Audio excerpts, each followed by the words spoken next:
1,00,000 మంది శివభక్తులతో కలిసి మహారుద్రాక్ష పూజలో పాల్గొనండి. వెంటనే కాల్ చేసి మీ పేరును నమోదు చేసుకోండి.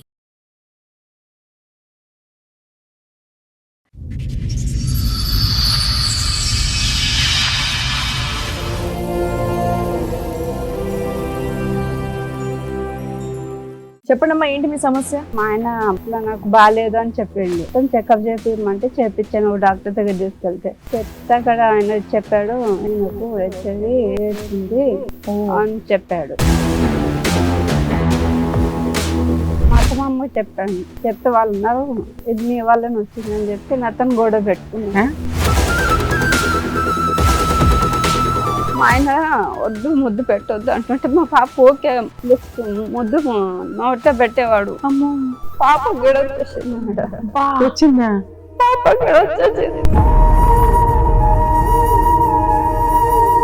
చనిపోయాడు. ఎట్లా? మళ్ళీ అమ్మాయిల దగ్గరికి వెళ్ళే బుద్ధి కూడా ఉంది.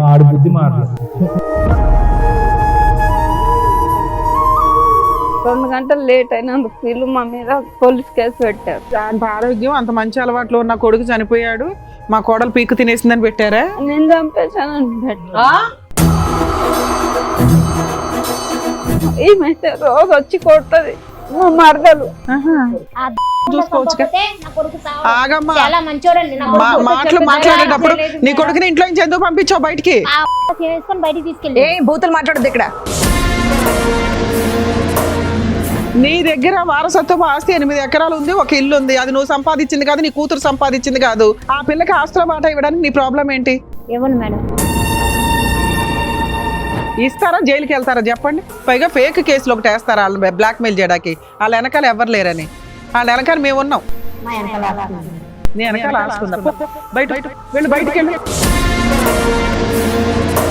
కోర్టులో ఏం చేస్తానో చూద్దు గానీ నేను ఈ కేసు ఇక్కడ సెటిల్మెంట్ కూడా చేయను. మీ అబ్బాయిని పెళ్లి చేసుకుని 11 ఏళ్ళు అవుతుంది. అమ్మాయి 11 ఏళ్ల నుంచి దాని మీద రూపాయితో సహా వసూలు చేస్తా. అసలు వాళ్ళ మీద హెరాస్మెంట్ కేసేద్దాం, పోలీసులు ఫోన్ చేయండి. రేపే పోలీస్ స్టేషన్ కేసులు అమ్మాయి తరపున వేయించాల్సిన అన్ని కేసులు వేస్తా. నువ్వు ప్రాపర్టీ 8 acres లోకి ఎలా వెళ్తావో చూస్తాను. నమస్తే. సుమన్ టీవీ సమర్పిస్తున్న పద్మవ్యూహం కార్యక్రమానికి స్వాగతం. మరి ఈ కార్యక్రమంలో మనతో పాటు ఉన్నారు ప్రముఖ హైకోర్టు అడ్వకేట్ రమ్యాకుల గారు. నమస్తే మేడం. నమస్తే అండి. ప్రముఖ సైకియాట్రిస్ట్ డాక్టర్ కళ్యాణ్ చక్రవర్తి గారు. నమస్తే సార్. సార్, మేడం లక్ష్మి గారు ఆవిడ సమస్య చెప్పుకోవడానికి ఇక్కడి వరకు వచ్చారు. ఆవిడ సమస్య ఏంటో అడిగి తెలుసుకుందాం. నమస్తే అండి. నమస్తే మేడం. ఎక్కడి నుంచి వస్తున్నారు? మేము ఇక్కడ హైదరాబాద్ లో ఉంటాం. హైదరాబాదేనా? మీతో పాటు ఎవరెవరు వచ్చారండి? మా తమ్ముడు వచ్చాడు, మా అత్త వచ్చి, మా మరదలు వచ్చి. చెప్పండమ్మా, ఏంటి మీ సమస్య? నాకు పెళ్లి 10 సంవత్సరాలు అవుతుంది మేడం. పెళ్లి అయినాక సంవత్సరానికి పాప పుట్టింది. పాప పుట్టినాక మా ఆయన బాగా తాగి కొట్టడం ఇది చేయడం చేశారు మేడం. చాలా టార్చర్ మేడం, అసలు తట్టుకోలేకపోయేదాన్ని. రోజు తాగొచ్చి గొడవ పెట్టుకుని మా అత్త మామ కూడా టార్చర్ చూపించేవాళ్ళు, హెరాస్మెంట్ చేసేవాళ్ళు. మీ ఆయన ఏం పని చేసేవాడు? లేబర్ పని చేసేవాడు మేడం. నువ్వేమన్నా పని చేస్తావా? నేను ఇళ్ళలో పని చేస్తాను మేడం. అరేంజ్డ్ మ్యారేజ్ అమ్మా మీది? అవును సార్. పెద్దలు నిర్ణయించారు. ఒక బాబా మీకు? పాప. ఓకే. ఇప్పుడు 9 years పాప. సో మొత్తం అంతా తాగుడు కొట్లాట్లు దీని మధ్యనే జరిగింది 10 సంవత్సరాలు. తర్వాత ఏమైంది అంటే ఇట్లా నాకు బాగాలేదు అని చెప్పిండు. బాగాలేదని చెప్తే ఏమైందమ్మా అంటే హాస్పిటల్కి వెళ్దామంటే హాస్పిటల్ తీసుకెళ్ళాను. ఎన్నేళ్ల క్రితం ఇది? 5 ఏళ్ల కింద. 5 ఏళ్ల కింద.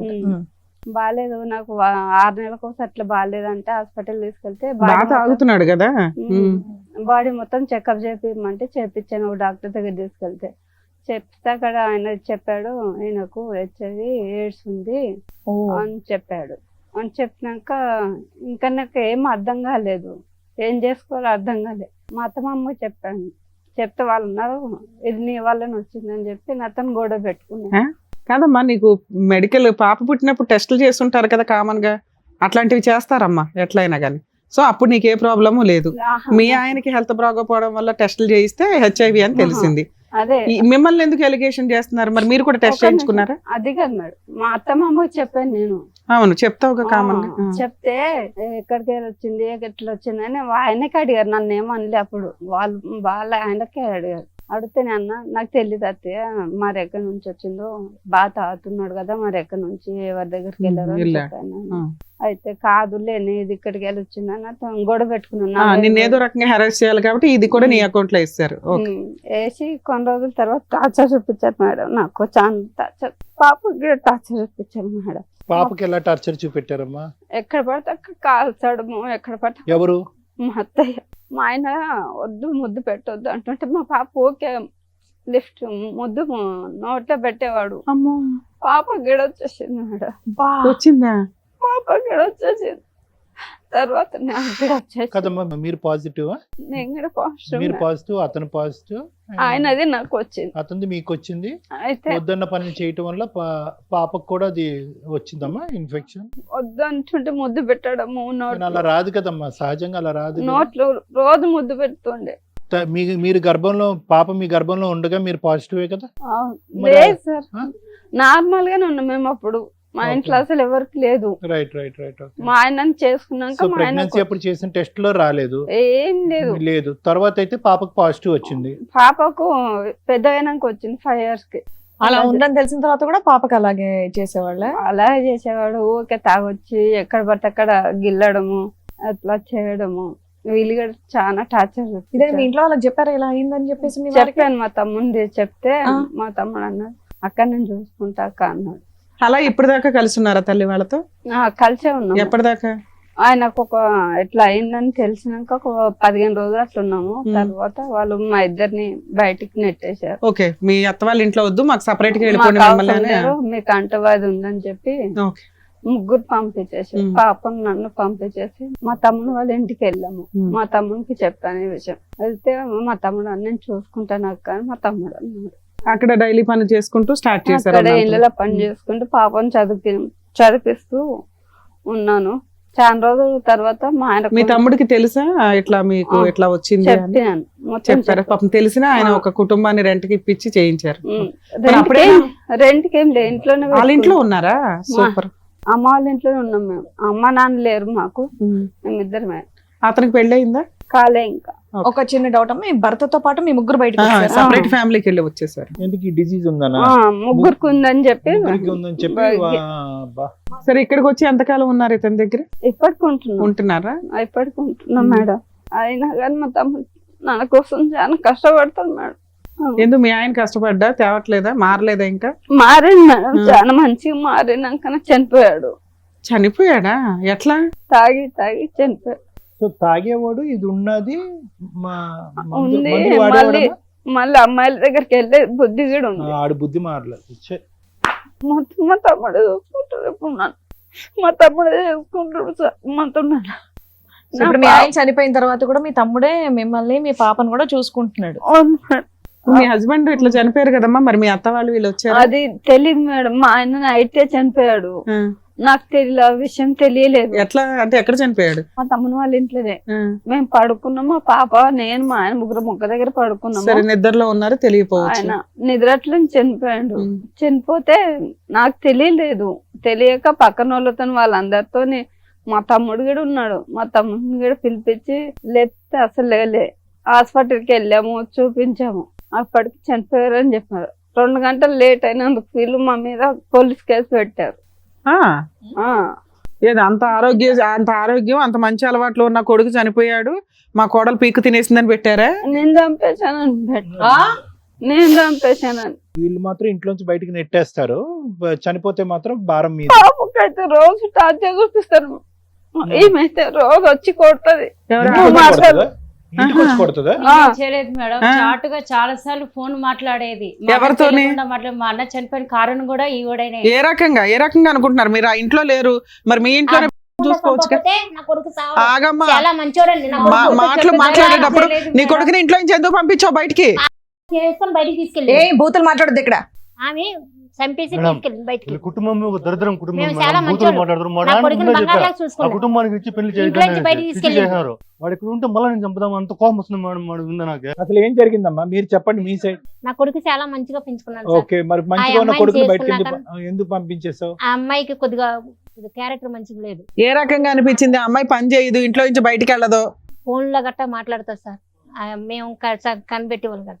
మా పిల్ల కనిపెట్టేది ఆమె మీ character అమ్మాయి మీ మంచిగా ఇంట్లో లేదు. ఎందుకు ఉందమ్మా?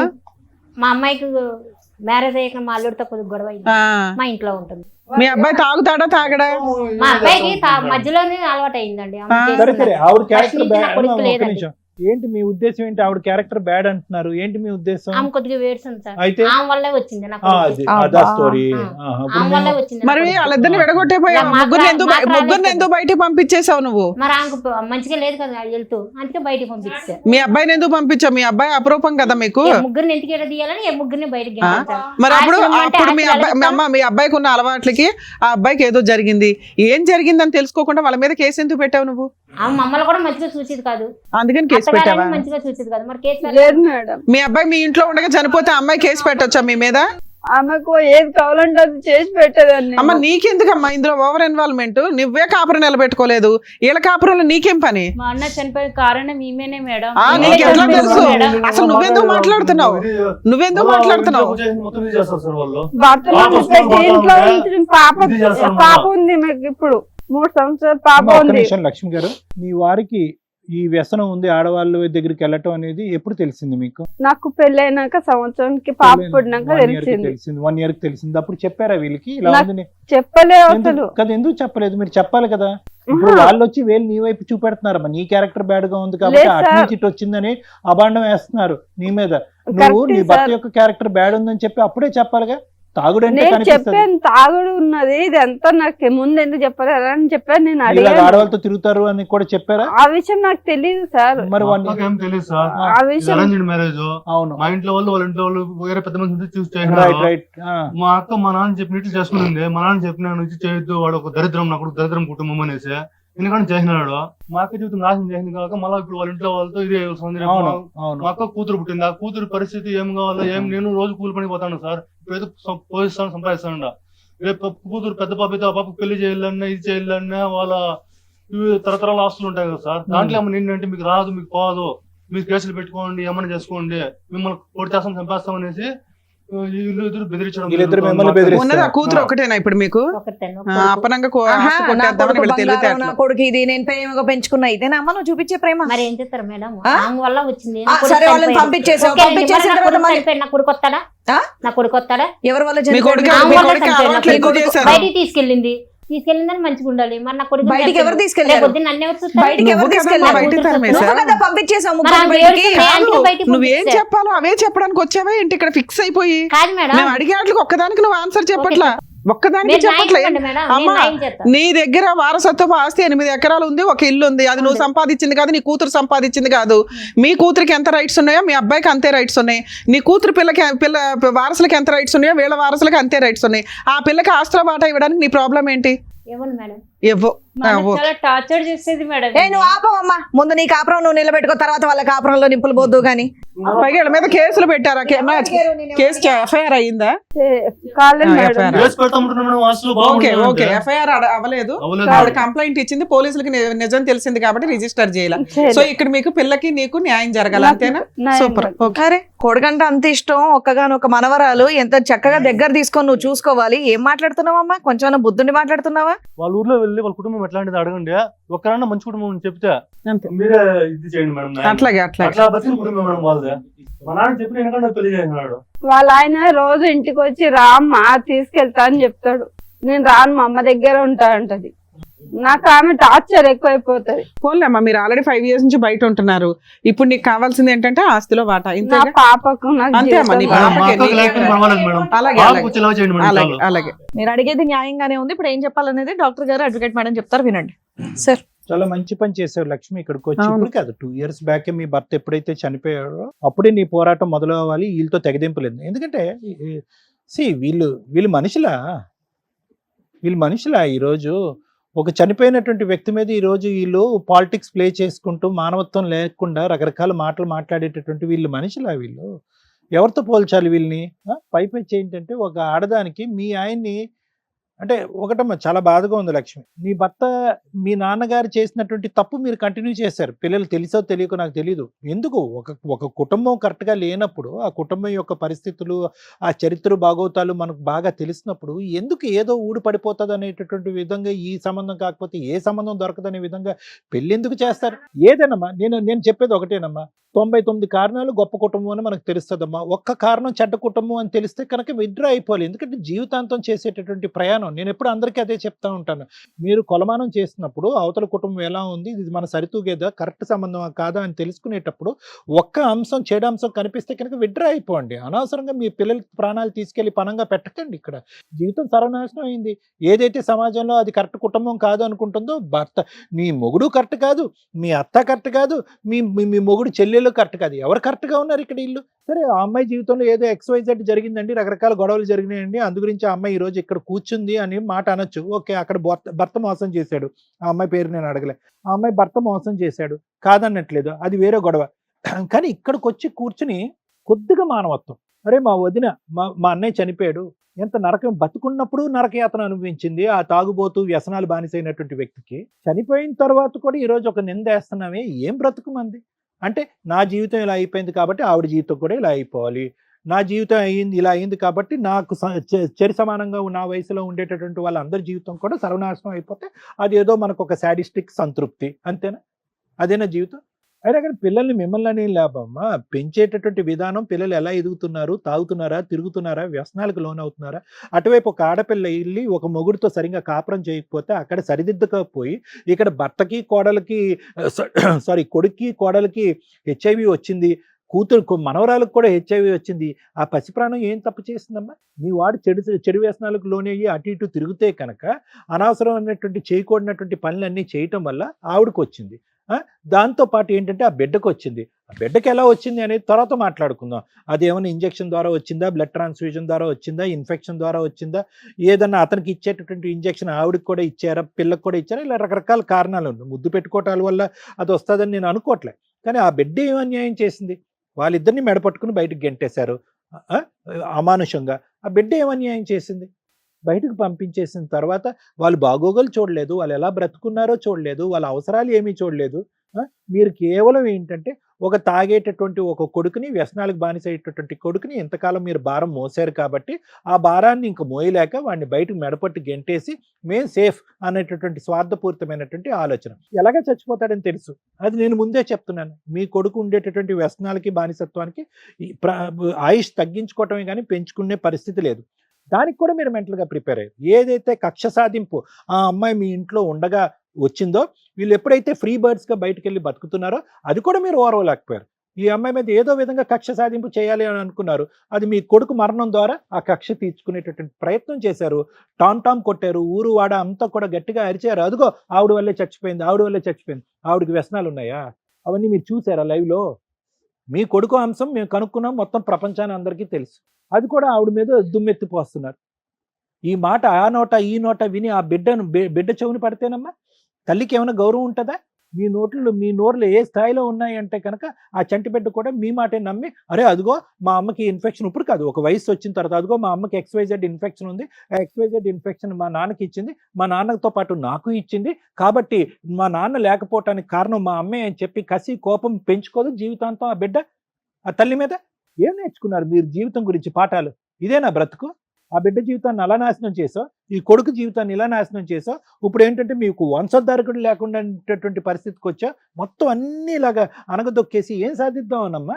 ఇప్పుడు వాళ్ళ బ్రతుకు తెరువుకి అమ్మ తల్లి భిక్షాంతి అనేటటువంటి పరిస్థితిలో ఉంటే వాళ్ళకి రావాల్సినటువంటి ఆస్తి కూడా నువ్వు తినేసి కాజేయాలనుకుంటున్నావా? ఏమ్మా ఎంత కావాలమ్మా కడుపు నిండటానికి? ఇప్పటికైనా కొద్ది మానవత్వం నేర్చుకోండి అమ్మా, ఆలోచన నేర్చుకోండి.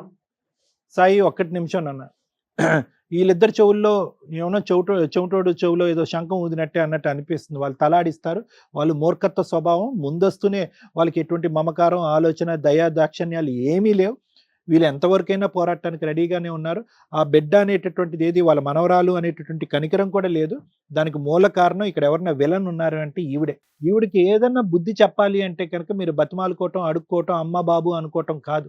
వీళ్ళని ఎలా అయితే శిక్షించాలో, ఏ విధంగా కోర్టు పరంగా అయితే కనుక ముందుకెళ్ళి ఆవిడకి రావాల్సినటువంటిది ఆవిడ తెచ్చుకోవాలో ఆ పద్ధతిలో వెళ్తే బెటర్. ఇంకా టైం వేస్ట్ చేయకండి. Thank you sir. Madam, madam నిజంగా షాక్ అవుతున్నాను తెలుసా నేను. భర్త చనిపోయిన భార్యకి ఆస్తిలో వాటా వస్తుందా రాదా? తండ్రి చనిపోతే కూతురికి ఆస్తిలో వాటా వస్తుందా రాదా? ఈ రెండిటికి సంబంధించిన అమ్మాయి ఇక్కడ మన దగ్గర కూర్చుంది. చాలా కేసుల్లో చూస్తామండి, ఒకవేళ కొడుకు చనిపోతే కోడల్ని, మనవల్ని, మనవరాల్ని ఇంట్లో నుంచి తరిమేస్తారు, ఎంటర్టైనే చెయ్యరు. ఒకవేళ వారసత్వపు ఆస్తులు ఉన్నా లేకపోయినా భర్త చనిపోయారంటే కోడలు, ఆ పిల్లలు టెన్షన్లోనే ఉంటారు.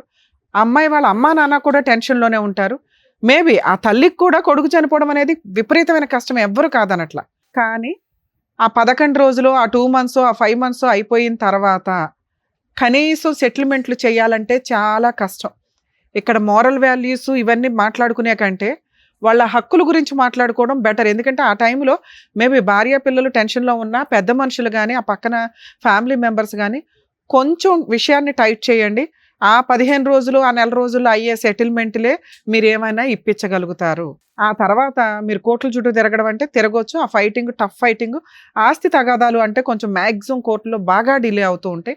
కాకపోతే ఇంజెక్షన్ ఆర్డర్స్ ఇవి తెచ్చుకోవడం వల్ల కాస్త కవర్ అవుతుంది. కాకపోతే ల్యాండ్ కేసుల్లో ఎక్కువ చూస్తూ ఉంటాం, మంచి అడ్వకేట్స్ దొరక్కపోతే చాలా ఇబ్బందులు కూడా అవుతూ ఉంటాయి. కాబట్టి ల్యాండ్ కేసుల్లో టైము అలాగే ఎక్స్పెన్సెస్ కాస్త ఎక్కువగా ఉంటాయి. కాబట్టి ఈ టైంలో వేసే కేసులు పర్ఫెక్ట్. 2, తల్లి గురించి కూడా మాట్లాడదాం. ఆవిడకు ఒక అనుమానం, చాలా కేసులు అవి కూడా ఉంటాయి.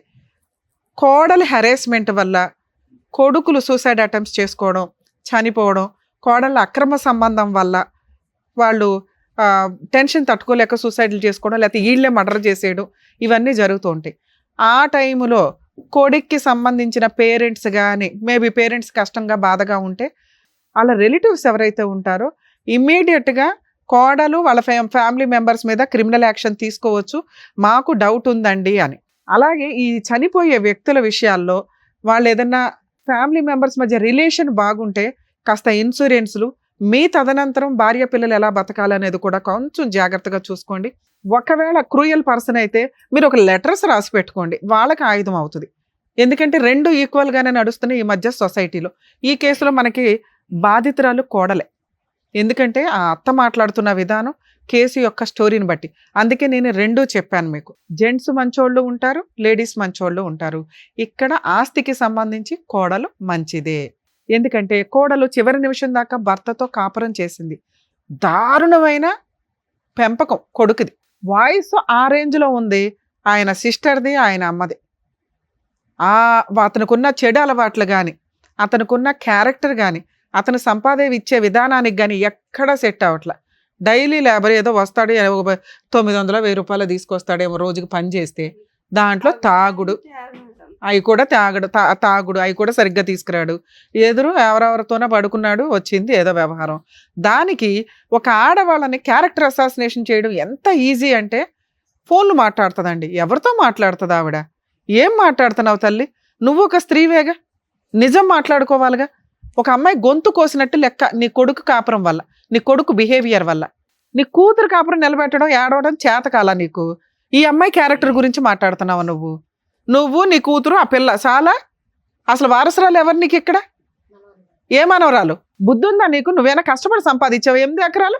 ఎవరిద్దరు సమానంగా చూసుకోవాలి. నీ కూతురు ఇష్టం కాబట్టి నువ్వు ఆవిడకి నువ్వు సేవలు చేస్తున్నావు. నీకేమైనా సేవలు చేస్తుందా నీ కూతురు? పొద్దుట్లేసినా కానీ చప్పరంగా పడుకుంటుంది, నువ్వు టిఫిన్ చేస్తావు, మీ పిల్లని పంపించుకుంటావు, ఇవి నువ్వు చేస్తున్నావు. అసలు నువ్వు ఈవిడికి కానీ వీళ్ళ పిల్ల మనవరాలకు కానీ ఏమైనా సేవలు చేసావు ఎప్పుడైనా? ఆవిడ చేయాలని ఎందుకు అనుకుంటున్నావు? నువ్వెప్పుడు చేయలే, ఆవిడ చేయాలని ఎందుకు అనుకుంటున్నావు? కోడళ్ళు అనగానే ఇంకా చాకరీలు చేసేయాల. ఇండియాలోనే ఈ కల్చర్ తెలుసా నిజంగా? అందుకే కోడళ్ళని ఎంటర్టైన్ చేయట్లా. అత్త అన్న పాత్ర డిలీట్ అయిపోద్ది కొన్ని రోజులకి మీలాంటి బిహేవియర్ వల్ల. మీరు లేకపోతే పిల్లల పెంపకం సరిగ్గా ఉండదు. మీరందరూ కలిసి ఉండండి రా బావని మేము ప్రయత్నిస్తే, ఇలాంటి గయ్యాళి మెంటాలిటీలు పెట్టుకొని ఉంటే ఏ రకంగా వస్తుంది అమ్మాయి? ఏ రకంగా సేవ చేస్తుంది? భర్తతోటే చాకరీ పడుతుందా? మీతో హెరాస్మెంట్లు పడుతుందా? తాగుబోతూ తిరుగుబోతూ రూపాయి తీసుకురాడు. అరే ఒక అమ్మాయి గొంతు కోసేసానే అని నువ్వు ఇంట్లో పెట్టుకొని నువ్వు ధైర్యంగా ఆ పిల్లకి ఒక ప్రహరీలాగా నుంచుంటే ఎంత బాగుండేది? నీ కొడుకే HIV రావడం ఏంటి? ముగ్గురిని తీసి బయట వేయడం ఏంటి నువ్వు? నానా ఇప్పుడు లీగల్గా వెళితే మీకు లాస్ 100% మీకు రావాల్సిన షేర్. ఇక్కడ భర్త చనిపోతే అంటే నీ కొడుకు చనిపోతే కోడలికి మనవరాలకి ఆస్తిలో వాటా వస్తుందా అంటే, వీళ్ళ హస్బెండ్ సెల్ఫ్ ఎక్వేర్డ్ ప్రాపర్టీ ఏదన్నా ఉండి వీళ్ళకి వారసత్వపు ఆస్తులు లేకపోతే మనవరాలి మెయింటెనెన్స్ కోసం నానమ్మ తాతయ్యల మీద క్లెయిమ్ చేసే రైట్స్ మనవరాలికి ఉంటాయి. తెలుసుకోండి. 99% జనాలకు తెలియదు. అత్తగారు మాంగారుల మీద వేయదు. వాళ్ళు ఫైనాన్షియల్గా బాగోపోతే వేయకండి. ఎవరికాళ్ళు సెల్ఫ్ రెస్పెక్ట్తో బతకండి. అలాగే మ్యారిటల్ రిలేషన్ 1 year పెళ్లిళ్ళు చేసుకొని కాపురాలు నాశనం చేసుకొని అక్రమ సంబంధాలు పెట్టుకునే వాటిల్లో కోర్టు కూడా కొంచెం మోరల్ వాల్యూస్ తోటే చూస్తుంది. ఇక వారసత్వపు ఆస్తులు ఉంటే మీ ఆయన కానీ నువ్వు కానీ నీ కూతురికి కానీ ఆపే రైట్సే లేవు. అసలు పెద్ద మనుషుల దగ్గర కూర్చొని అలా వాటా 4 ఎకరాలు ఇంట్లో ఏం షేర్ ఇస్తారో ఆ షేర్ ఇవ్వలేకపోతే ఆ ఇల్లు మీకు కావాల్సి వస్తే అందులో ఒక అరెకరమే దాని వాల్యూ ఆఫ్ ఎకరం యాడ్ చేసి ఇవ్వాలి వీళ్ళకి. లేదా వాళ్ళని బతులు ఆడుకొని అమ్మ మీరు 3 ఎకరాలు తీసుకోండి అని బతులు ఆడుకోవాలి.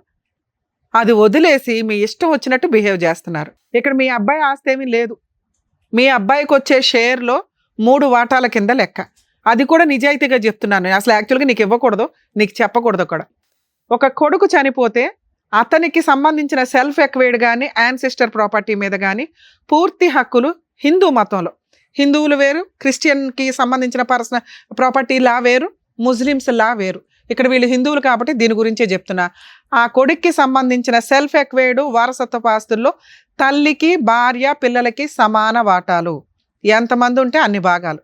ఇప్పుడు మీ అబ్బాయికి వచ్చే 4 ఎకరాల్లో నీకు వాళ్ళిద్దరికి షేర్. అంటే నీకు 1 ఎకరం పక్కన పెట్టిన వాళ్ళకి కనీసం 3 ఎకరాలు రావాలి. మీ అబ్బాయికి వచ్చే షేర్ 50% గురించి మాట్లాడుతున్నామమ్మా, నీ షేర్ కాదు. మీ అమ్మాయి షేర్ నేను మాట్లాడలేదుగా. 8 ఎకరాల్లో నేను లేదా మీరు అందరూ కూర్చొని ఆ 8 ఎకరాలని 3 భాగాలు చేసుకోండి. అర్థమైందా? మీకు ఒక భాగం, ఆవిడకు ఒక భాగం, ఈవిడకు ఒక భాగం. ఆ రకంగా చూసినా వీళ్ళకి ఎంత రావాలి? 3 ఎకరాల దాకా రావాలిగా. ఎందుకంటే ఇంట్లో వాటా ఇవ్వరుగా మీరు. 3 ఎకరాలు ఈ రోజు ఇక్కడ అగ్రిమెంట్ రాసి వెళ్తారా లేదా? మీ ఇద్దరు లీగల్ హెయిర్ సర్టిఫికేట్కి అప్లై చేసుకోండి. నీ పేరు వీళ్ళిద్దరు పేర్లు వస్తుంది. మీ అబ్బాయికి సంబంధించిన దాంట్లో ప్రాపర్టీ పార్టీషన్ చేసుకొని వాళ్ళకి ఇవ్వాల్సిన షేర్ వాళ్ళకి రిజిస్ట్రేషన్ చేయండి. రిజిస్ట్రేషన్ ఎక్స్పెన్సెస్ కూడా మీరే పడాలి. ఒకవేళ మీరు ఇది సెటిల్మెంట్ నేను ఎక్కడ చేయనండి కోర్టులో చూసుకోండి అంటే మీ అబ్బాయి చనిపోయిన దగ్గర నుంచి ఆ 8 ఎకరాల మీద మీరు ఎంత వసూలు చేశారో వడ్డీతో సహా, అంటే కవులు డబ్బులు కానీ ఇన్కమ్ కానీ మొత్తం వసూలు చేసి పెట్టాల్సి వస్తుంది. సుమన్ టీవీ అమ్మాయి వెనకాల ఉంది. ఆ అమ్మాయి నిజంగా విక్టిమ్, బాధితురాల కింద లెక్క. ఈ కేసులో మేము 100% ఆ అమ్మాయికి సార్ ఫ్రీ కౌన్సిలింగ్ ఇస్తారు, నేను ఫ్రీ లీగల్ ఎయిడ్ కూడా చేస్తాను. అమ్మాయి జీవితం అమ్మాయి ఇదే. మీకేంటంటే వీళ్ళకి హెల్త్ ప్రాబ్లం ఉంది కాబట్టి వీళ్ళు ఏదైనా అయిపోతే మొత్తం ఆస్తి నేను నా కూతురు తీసుకోవచ్చు. పిచ్చి తెలివితేటలు. ఇస్తారా? జైలుకి వెళ్తారా చెప్పండి? పైగా ఫేక్ కేసులు ఒకటి వేస్తారా వాళ్ళని బ్లాక్మెయిల్ చేయడానికి? వాళ్ళ వెనకాల ఎవరు లేరని. వాళ్ళ వెనకాల మేము ఉన్నాం. చెప్పు. మా వెనకాల వస్తుంది. నీ వెనకాల ఆస్తుందా? పో బయట, వెళ్ళు, బయటికి వెళ్ళు. కోర్టులో ఏం చేస్తానో చూద్దు కానీ నేను ఈ కేసు ఇక్కడ సెటిల్మెంట్ కూడా చేయను. నీ దగ్గర నుంచి ఎంత ఆస్తి వసూలు చేయాలో చిల్లిగవతో సహా మీ అబ్బాయి చనిపోయిన దగ్గర నుంచి ఆస్తి ఆల్రెడీ మీరు ఎంజాయ్ చేస్తున్నారు కదా ఇప్పటిదాకా. మొత్తం మీ అబ్బాయిని పెళ్లి చేసుకుని 11 ఏళ్ళు అవుతుంది. ఆ అమ్మాయి 11 ఏళ్ల నుంచి దాని మీద రూపాయితో సహా వసూలు చేస్తా. ఎలాంటి మీ ఇద్దరు? హస్బెండ్ ఎక్కడున్నాడు ఎంక్వైరీ చేసి ఆవిడ క్యారెక్టర్ ఏంటి, మీ క్యారెక్టర్ ఏంటి, మీ ఊళ్ళో వాళ్ళని ఎంక్వైరీ చేస్తే మీ బాగోతాలు బయటపడతాయి. ఆ అమ్మాయిని అంటున్నారా? అమ్మాయిని క్యారెక్టర్ని అంటున్నారా? అసలు వాళ్ళ మీద హెరాస్మెంట్ కేసు వేద్దాం, పోలీసులు ఫోన్ చేయండి. నిజంగా మీరు వెళ్ళండి, ఏం చేయాలో మేడం చెప్తారు ఆవిడకి. కరెక్ట్ గా బుద్ధి చెప్తారు. రేపే పోలీస్ స్టేషన్ కేసులో అమ్మాయి తరపున వేయించాల్సిన అన్ని కేసులు వేస్తా. నువ్వు ప్రాపర్టీ 8 acres లోకి ఎలా వెళ్తావో చూస్తాను. ఏం మాటలు రావట్లేదా ఇప్పుడు? అసలు లానే మీ చేతిలో పెట్టుకుని కూర్చున్నారా? ఇంత గయాలు తనవా? వెళ్తావా? జైలుకి వెళ్తావా తల్లి? అసలు ఆ ఇంట్లో ఎందుకు ఉంటున్నావో నువ్వు? ఫిట్టింగ్లు ఎందుకు పెడుతున్నావు? ఆమె నడిపిస్తుంది. ఆమె మీద అంటారు నన్ను అనాలి. నా బిడ్డనంట నువ్వెవరు? నీ కోడలు అనొచ్చా నువ్వు? ఫోన్లు మాట్లాడుతుందంట. అమ్మా మీరు మంచోళ్ళు ఆ ఏరియాలో అనేవాళ్ళు ఒకరితో ఫోన్ చేయించు. నువ్వు నీ దమ్ముంటే. మేమేం తప్పు చేసాం మేడం? మా ఊర్లో అమ్మా నువ్వు తప్పు చేసావా? నీ క్యారెక్టర్ ఏంటని నేను ఇక్కడ మాట్లాడలా. నేనేం మాట్లాడా? లా ప్రకారం వాళ్ళకి రావాల్సిన షేర్ గురించి మాట్లాడుతున్నా. నేను లీగల్ గా దిగితే ఎలా ఉంటుందో తెలుసా? నువ్వు న్యాయం చేయాలా? నువ్వెవరు న్యాయం చేయడానికి? వాళ్ళకి ఇవ్వాల్సిన షేర్ వాళ్ళకి నువ్వేంటి గోంగూర న్యాయం చేసేది? ఇక్కడ అప్పనంగా తింటున్నావు 11 ఏళ్ళ నుంచి కూర్చొని. అది మా సొమ్ము, నా భర్త. నీ భర్త సొమ్ము కాదు, మీ మామగారి దగ్గర నుంచి వచ్చిన ఆస్తి. నువ్వెంత షేర్ హోల్డర్వా ఆ అమ్మాయి కూడా అంతే అని చెప్తున్నాను. మాత్రం అర్థం కాదా నీకు? ఇక్కడ రాసిస్తావా కోర్టులో చూసుకుంటావా? ఆలోచించుకో. నీకు 10 నిమిషాలు టైం ఇస్తా, 1/2 hour. తెలుసు, అదే నేను అన్నా కదా నాన్న. మీరు ఆగండి, మీరు కోపం తెచ్చుకోకండి. మేము లీగల్ గా దిగితే ఎలా ఉంటుందో చూపిస్తాను. చెప్పండి. కూర్చోండి. ఎన్ని గంటలు కూర్చుంటారు? అమ్మ ఇక్కడ నేను ఒక బాండ్ పేపర్ మీద ఇప్పుడు మీ చేత రాయిస్తాను, మీరు విత్ ఇన్ 1 week లో రిజిస్ట్రేషన్స్ కంప్లీట్ చేయాలి. లేదా మా టీం మొత్తం వస్తారు అక్కడ, గుర్తుపెట్టుకో. మేము దిగిన తర్వాత ఎలా ఉంటుందో మామూలుగా ఉంటుంది ఎవ్వరు. ఓకే మేడం రాస్తాను. నువ్వేమంటావు? ఏ ముఖం మార్చుకున్నావేంటి? అబ్బా కూతురుతో డిస్కషన్ మరి. తీసుకురండి, బాండ్ పేపర్స్ తీసుకురండి. మేడం మీకు మెదక్లో 8 acres పొలం ఉందట, అలాగే హౌస్ కూడా అక్కడ ఉంది. మీ కోడలికి మనవరాలకి మీరిద్దరు, మీ హస్బెండ్ ఉన్నారా? లేరు. మీరిద్దరు లీగల్ హెయిర్స్ కింద లెక్క. మీరిద్దరు విత్ ఇన్ 1 week నుంచి 10 days లోపు ప్రాపర్టీని వీళ్ళ పేరు మీద రిజిస్ట్రేషన్ చేస్తున్నారు. ఇక్కడ సైన్లు పెట్టండి, అవన్నీ నేను ఫిల్ చేస్తాను. అలాగే కోర్టు ద్వారా లీగల్ హెయిర్ సర్టిఫికేట్ కూడా మేము ఇప్పిస్తాం. మేడం సైన్లు తీసుకుంటాం. రమ్మా.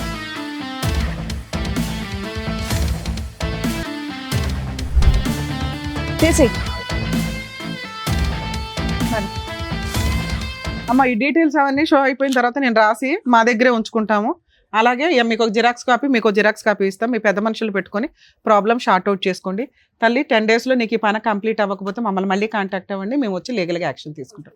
నాకు తెలుసు. ఏంటి లీగల్గా యాక్షన్ తీసుకుంటావా? ఇది ఓకే చేస్తావా? Thank you madam, thank you so much. Okay అమ్మా, జాగ్రత్త. మిమ్మల్ని నమ్ముకొని వచ్చిన లక్ష్మి గారికి చక్కటి న్యాయం చేసినందుకు thank you so much doctor గారు. Thank you so Thank much you. Madam. మరో కథతో మళ్ళీ కలుద్దాం.